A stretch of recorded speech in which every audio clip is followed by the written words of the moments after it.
ब्रह्मा जी स्वयं कह रहे हैं कि जैसे फसल की दाएं करने वाले बैल खलिहान में मुंह जिनका मुसीका से बंद होता है और एक दूसरे बैल की रस्सी एक दूसरे बैल के कंठ से जुड़ी होती है, 4-4, 6-6, 8-8 बैल चलते हैं,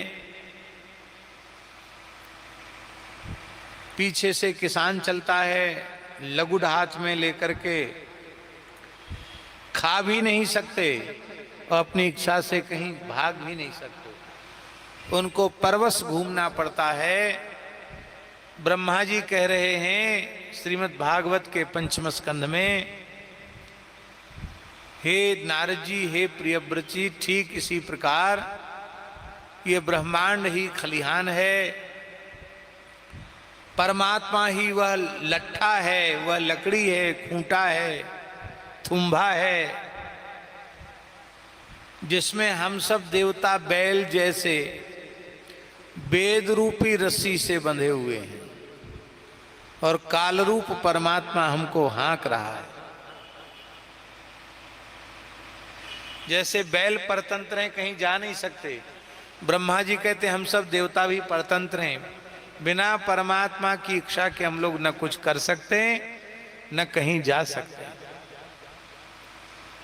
इसका मतलब है ब्रह्मादि देवता भी अपने आप को स्वतंत्र नहीं मानते, तो स्वतंत्र कर्ता ये परिभाषा कहाँ घटित होगी? भगवान में घटित होगी।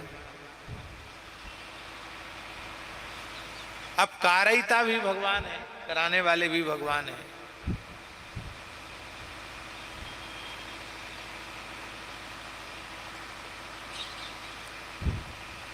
अब देखिए,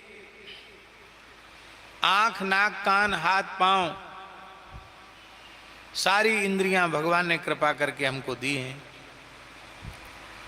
लेकिन भगवान की चैतन्य शक्ति हमारे भीतर न हो तो आंख रहते हुए देख नहीं सकती, कान रहते हुए सुन नहीं सकते, नासिका रहते हुए गंध नहीं ले सकती, जिह्वा रहते हुए स्वाद नहीं ले सकती, हाथ रहते हुए कोई क्रिया नहीं कर सकते, पैर होते हुए भी चल नहीं सकते, त्वचा होने पर भी स्पर्श नहीं कर सकते,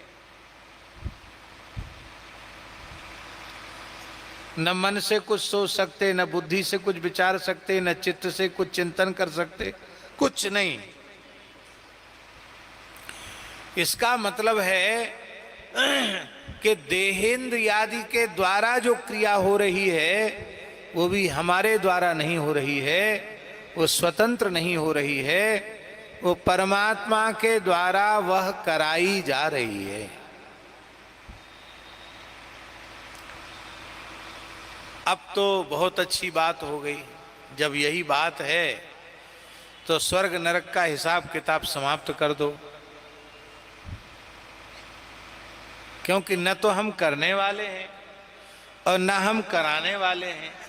जब करने वाले भी हम नहीं हैं और कराने वाले भी हम नहीं हैं, तो इस स्वर्ग नरक की व्यवस्था, पाप पुण्य की व्यवस्था, सुख दुख की व्यवस्था किसके लिए है? क्योंकि जो करता होगा वो भोगता होगा। करने वाले को भोगना पड़ेगा, कराने वाले को भी भोगना पड़ेगा।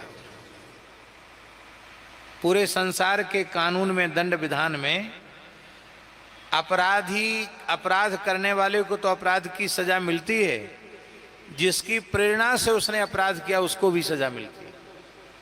मिलती कि नहीं मिलती?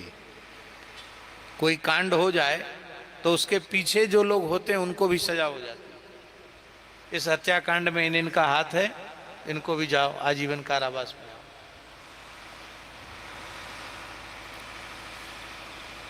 तो जब भगवान करता है और भगवान कारयिता हैं, तो स्वर्ग में पुण्य भोगना हो तो भगवान भोगें और नरक में पाप भोगना हो तो वो भी भगवान भोगें। 84 लाख योनियों के चक्कर में भी भगवान ही पड़ें, सुख दुख भोगना भी भगवान ही करें। हम सबको क्यों भोगना पड़ता है?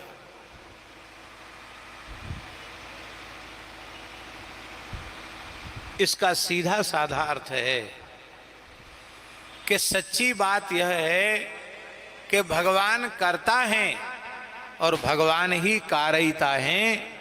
इस सच्चाई को हमने स्वीकार नहीं किया।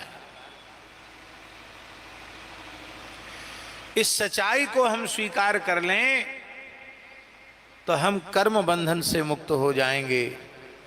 फिर मरने के बाद मोक्ष की आवश्यकता नहीं पड़ेगी, हम जीते जी मुक्त हो जाएंगे। और इसी का नाम है सनातन।